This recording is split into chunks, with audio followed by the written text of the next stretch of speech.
నమస్తే సార్. మీరేంటమ్మా? నా పేరు బుల్లమ్మ సార్. విలేజ్ సర్వే నీ పేరే? మీ పేరేంటి? బుర్రా వెంకటేశ్వరం సార్. నమస్తే సార్. శ్రీనివాసరావు, వాకా శ్రీనివాస్. ఉంది ఏంటి చెప్పండి. మాది ఈ భూమి మీద సూర్యబిల్లి ఇదే సార్. ఈ జెండాల బాధితున్న వరకు జెండాల బాధినంత నాది 6 ఎకరం. 6 ఎకరం నీదయ్యా? జెండా బాధిందండి. 10 సెంట్లు అండి. ఎంత? 10 సెంట్లు అండి. 10 సెంట్లు. ఇది 6 ఎకరం మీద. నాది 6 ఎకరం. ఇప్పుడు సర్వే చేశారు, కరెక్ట్ గా చేశారా? చేశారండి. ఎట్లా చేస్తున్నారు అంటే మామూలుగా మీకు ముందు ఇన్ఫర్మేషన్ ఇస్తున్నారా? సమాచారం 22లో పడింది అని చెప్పారండి. కొంచెం నేను ఆలోచించి బాధపడినాక మన ప్రభుత్వం వచ్చినాక మళ్ళీ రీసర్వే పెట్టామండి. పెడితే అప్పుడు రీసర్వే చేస్తున్నాం. రీసర్వే చేశారండి. చేసి పట్ట భూమి అయితే ఇచ్చారు. ఇప్పుడు పట్టాభూమి ఇచ్చారు. నీకు దీని మీద ఇప్పుడు ముందు ఉండింది 22A కింద ఉండింది ప్రభుత్వ భూమి అని, దాన్ని తీసేసి ప్రైవేట్ కాబట్టి ఇప్పుడు నీకు ఇచ్చారు. అది రికార్డ్ సరి చేశారు. అవును సార్. అంత మునుపు ఏ కారణం వల్ల పెట్టారు మీకు ఏమైనా ఐడియా ఉందా? లేదు సార్. అంతకుముందు మా నాన్నగారి కింద తర్వాత నా కిందకు వచ్చి నేను బ్యాంక్ వెళ్తే ఇలా చెప్పారంటే నేను చాలా బాధపడ్డాను సార్. ఏంటి ఇది పరిస్థితి అని. తర్వాత రీసర్వేలు అయిద్దంటే సర్లేని చేయించాను సార్. ఇప్పుడు నీకు సర్వే చేసినప్పుడు సమాచారం ఇచ్చారా? పిలిచారు సార్. కాగితం పంపించారు సార్. సర్వే చేస్తున్నామని చెప్పారు. మళ్ళీ ఫోన్లు కూడా చేశారు సార్. ఫోన్లు చేశారు. వచ్చి చేయించాను. నువ్వు ఉండి చేయించుకున్నావు. అన్ని కరెక్ట్గానే చేశారు. కరెక్ట్గానే ఉన్నాయండి సార్. మళ్ళీ నీకు అదేనాక నీకు రాసి బుక్ ఎట్లుంటుందో అని రాసి చూపించారా? చూపించారు సార్. చూపించారు. మళ్ళీ పుస్తకం ఇచ్చారా? పుస్తకం ఇచ్చారా? ఉంది సార్. అన్ని కరెక్ట్ గా ఇచ్చారా? అన్ని కరెక్ట్గానే ఉన్నాయి సార్. నువ్వేంటా? పట్టాకాయితం రాలేదు సార్. అప్పుడు మా నాన్నకి వచ్చింది పట్టాకాయితం. పాస్బుక్ లేదండి. 7 గంటలు వస్తుంది. మన ప్రభుత్వం వచ్చినాకే నాకు పాస్బుక్ పెట్టుకున్నాను. ఫస్ట్ మీరు పట్టా ఇస్తున్నాం. అంత మునుపంతా కూడా లేదండి. ఇందులో కొన్ని అవకతవకలు చేశారు పోయిన గవర్నమెంట్. ప్రైవేట్ భూములు గవర్నమెంట్ లో పెట్టేయడం 22A కింద. అదే సర్వేలు కూడా అవకతవకలు చేయడం, దానిపైన భూమి దగ్గర రాకుండా సర్వే చేసి ఇచ్చేసేయడం, చాలా అవకతవకలు చేశారు. కొన్ని రాజకీయ కారణాలలో కూడా మీరు భూమి అమ్మమంటారు, అమ్మలేదు. అమ్మకపోతే ఏం చేశారంటే 22A గవర్నమెంట్ భూమి పెట్టేస్తే అప్పుడు నువ్వేం చేయలేవు కాబట్టి తక్కువ ధరకి ఇచ్చేయడమో లేకుంటే బాధపడడం జరుగుతున్నాయి. అలాంటివి కూడా చేశారు. ఇవన్నీ కూడా నాకు కూడా అర్థం కాలేదు బిగినింగ్లో. చాలా ఆలోచించి పగడ్బందీ విధానం తీసుకొచ్చాం. ఆ విధానం ప్రకారం ఇప్పుడు చెప్పమా ఇది ఎట్లా చేసాం సార్. ఇది బ్రిటిష్ వాళ్ళ కాలంలో 1912వ సంవత్సరంలో సర్వే జరిగిన సబ్ డివిజన్ 1 అండ్ 2గా డివైడ్ చేశారు సార్. తర్వాత సీలింగ్ కింద కొంత భూమి తీసుకోవాలని ఎక్కువ భూమి ఉన్న వాళ్ళకి సీలింగ్ కింద కొంత భూమి పోయింది సార్. 51 సెంట్ల మీద పోయింది సార్ 1979వ సంవత్సరంలో. దానిలో 1A1 మరియు 1A2 అనేది కూడా డివైడ్ చేశారు సార్. 1A2 అనేది కూడా సీలింగ్ భూమి సార్. అలానే ఇంకో సబ్ డివిజన్ 1B సార్. ఈ 1B అనేది 1B సార్. ఈ 1B నెక్స్ట్ మన ప్రభుత్వం వచ్చిన తర్వాత 1999వ సంవత్సరంలో మరియు కొంత భూమి కూడా సీలింగ్ భూమి ఉంది సార్. దాన్ని కూడా తీసుకోవడం జరిగింది సార్. అది 80 సెంట్లు అనేది కూడా తీసుకోవడం జరిగింది సార్. ఎవరైతే గనక పేదవాళ్ళు ఉన్నారో వాళ్ళకి కూడా ఒక 4గురికి అనేది కూడా ఇవ్వడం జరిగింది సార్ మన ప్రభుత్వం వచ్చిన తర్వాత. పట్టా కూడా ఇచ్చాం సార్ వాళ్ళకి, వాళ్ళ పేరు మీద. 1999వ సంవత్సరంలో పట్టాన్ని కూడా ఇవ్వడం జరిగింది సార్. ఇది మీ అర్జునుడు ఎవరు? మా నాన్నగారు. మీ నాన్నగారు. మీ నాన్నకు 99లో పట్టా ఇచ్చారండి. నీకు ఐడియా లేదు అప్పుడు ఇచ్చింది? ఐడియా లేదండి. నీకు తెలియదు? నాకు తెలియదు. ఓకే. అప్పుడు ఇచ్చారు, పట్టా ఇచ్చారు. దానిపైన నీ దాంట్లో ఉంటే ఇప్పుడు మళ్ళా 22A కింద పెట్టారమ్మా? అవును సార్. 2019 ఇయర్లో సార్ ఆన్లైన్ జరిగినప్పుడు 229 సర్వే నెంబర్ మొత్తం కూడా సీలింగ్ ల్యాండ్ కింద 22A1 అనేది కూడా చేర్చడం జరిగింది సార్. దానివల్ల రైతులు కూడా చాలా ఇబ్బందులన్నీ కూడా పడి ఉన్నారు. రీసర్వే అయిపోయిన తర్వాత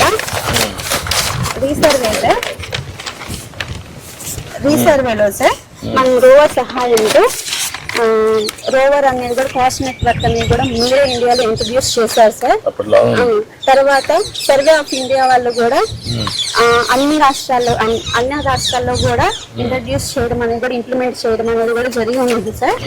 ఈ కాస్ట్ నెట్వర్క్ ద్వారానే భూనక్ష పోర్టల్లో అప్డేట్ చేసి యూజేఎస్ ద్వారా అనేది కూడా ఆన్లైన్ అనేది కూడా ప్రతి ఒక్క ఎల్పిఎం కూడా ఆన్లైన్ చేయడం అనేది కూడా జరిగింది సార్.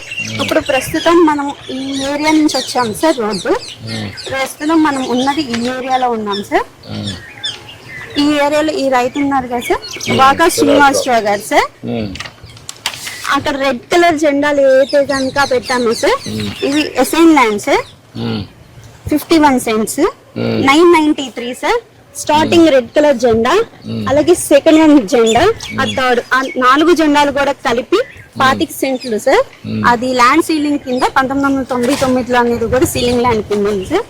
ఆ రైతుకి కూడా అప్పటి నుంచి కూడా పాస్బుక్ అనేది కూడా ఏం రాలేదు సార్. అలానే 80 సెంట్లు సార్. అలా హాస్టల్ సార్, ఆ చెట్లు ఉన్న దగ్గర సార్, అది ఆ ఏరియాలో 80 సెంట్లు 4 రైతులు సార్. ఈ 229 సర్వే నెంబరు ఆ జెండా దగ్గర నుంచి లాస్ట్ ఆ రెడ్ కలర్ జెండా వరకు సార్. ఇటు సైడ్ ఆ లాస్ట్ లో తాడు చెట్లు జెండా సార్. ఆ లాస్ట్ వరకు ఈ బౌండరీ మొత్తం మీద కూడా 20 ఎకరాల 53 సెంట్లు సార్. 229 సర్వే నెంబర్ అనేది. బందీలో అనేది 22A/1B అనేది కూడా 22A1లో సీలింగ్ ల్యాండ్ కింద చేర్చడం వల్ల 15 మంది రైతులు అనేది కూడా ఇబ్బంది పడ్డారు సార్. 15 మంది రైతులకు కూడా సీలింగ్ ల్యాండ్ చేర్చడం అయిపోయింది. అప్పుడు ప్రస్తుతం మనం రీసర్వే చేసిన తర్వాత ప్రతి ఒక్క రైతు గట్టుకి వెళ్ళి ఎంజాయ్మెంట్ తీసుకొని పట్టా ల్యాండ్ మరియు అలాగే సీలింగ్ ల్యాండ్ కూడా డివైడ్ చేయడం అనేది కూడా జరిగి ఉన్నది సార్. 9 మంది రైతులు ఉన్నారు సార్ పట్టా ల్యాండ్ వాళ్ళు. పట్టా ల్యాండ్ వాళ్ళు 9 మంది రైతులకు కూడా 8 మంది రైతులకు అనే వాళ్ళకు కూడా పట్టాలు అనేవి కూడా ఇచ్చాము సార్. ఇప్పుడు మొత్తం సెటిల్ అయిపోయింది సార్. ఇప్పుడు రీసర్వే అయిన తర్వాత 22A లిస్ట్ లో నుంచి కూడా రిమూవ్ చేయడం అనేది కూడా జరిగింది సార్. మొత్తం రికార్డ్స్ అన్ని అప్డేట్ చేశారు. ఇప్పుడు ఇంకా ప్రాబ్లమ్స్ అన్ని కూడా సార్ట్ అవుట్ చేశారు మీరు. ఇప్పుడు మీరు ఇక్కడ రైతులు ఇప్పుడు ఎప్పటి నుంచో ఈ సమస్య పరిష్కారం ఉంది. 1924లో వచ్చిన గవర్నమెంట్ ఇంకా అస్తవ్యస్తం చేశారు, రికార్డ్స్ అన్ని మార్చేసి. వాళ్ళకి కొన్ని ఆలోచనలు వచ్చాయి. ఆలోచనలు పట్టాదారు పాస్ వస్తుంటాయని వాళ్ళ పేర్లు వేసుకోవడం, ఆ ఫోటోలు పెట్టడం, రెండోది ఇక్కడ సర్వే నెంబర్లు కూడా తప్పు చేయడం, కరెక్ట్గా క్షేత్రస్థాయికి వచ్చి పర్యవేక్షణలు చేసి మీ ఆధ్వర్యంలో చేస్తుంటే ఆ సమస్య వచ్చేది కాదు. ఇష్టానుసారంగా కొన్ని చేశారు. కొన్ని దిక్కల్లో రాజకీయ కారణాలతో చేశారు, కక్ష తీర్చుకోవడానికి. కొన్ని దిక్కల్లో బెదిరించి కూడా చేసుకున్నారు. అన్ని కారణాల వల్ల భూ సమస్య ఒక జట్లం అయిపోయింది. మీలాంటి వాళ్ళంతా మనోవేదన పడ్డారు. ఇదేంటి మరుగు అయిపోయింది, భూమి ఉండేది 50 సెంట్లు నువ్వు అన్నావు ఒక మాట, మీరు బాధపడ్డారు. ఇలాంటి చాలా జరిగాయి. ఇప్పుడు నేనేంటంటే ఇవన్నీ చూసినాక ఒక 20 నెలలుగా ఆలోచించాను ఉండే అనుభవంతో. ఇప్పుడు టెక్నాలజీ కూడా ఉపయోగించి దీనికి ఒక పద్ధతి పెట్టి మీ ఆధ్వర్యంలో సర్వే చేయాలి. అంటే మీ ఆధార్ తీసుకోవాలి, ఈకేవైసీ తీసుకోవాలి. రెండోది ఒకసారి సర్వే అయిన తర్వాత కరెక్ట్గా ఉందా లేదా మొత్తం ఒకసారి తయారు చేసి మళ్ళా రాసి మీ సంతకం తీసుకోవాలా. అప్పుడు కూడా ఈకేవైసీ తీసుకోవాలా, ఆధార్ తీసుకోవాలా.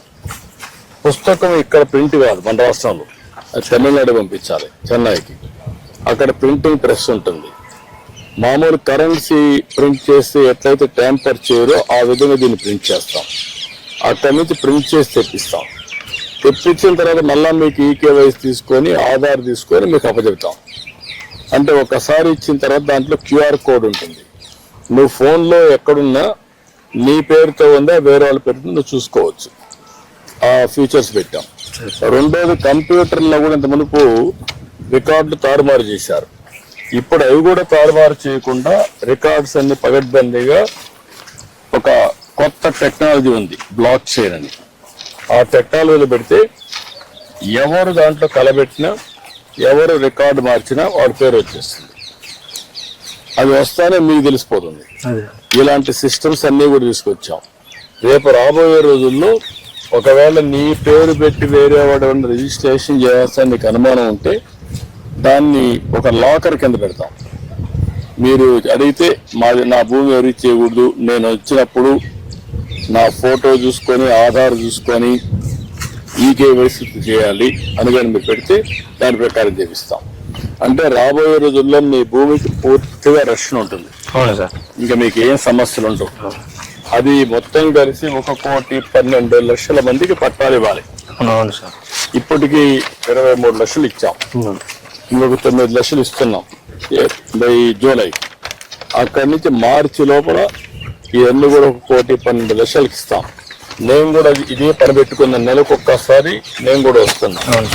నేను ఎప్పుడైతే చాలా సీరియస్ గా తీసుకుంటున్నానో అందరూ కూడా బాధ్యత తీసుకొని ఎక్కడికి ఎవ్వరికి ఇబ్బందులు లేకుండా చేస్తారు. ₹1 కూడా అవినీతి లేకుండా చేయాలి. సరే.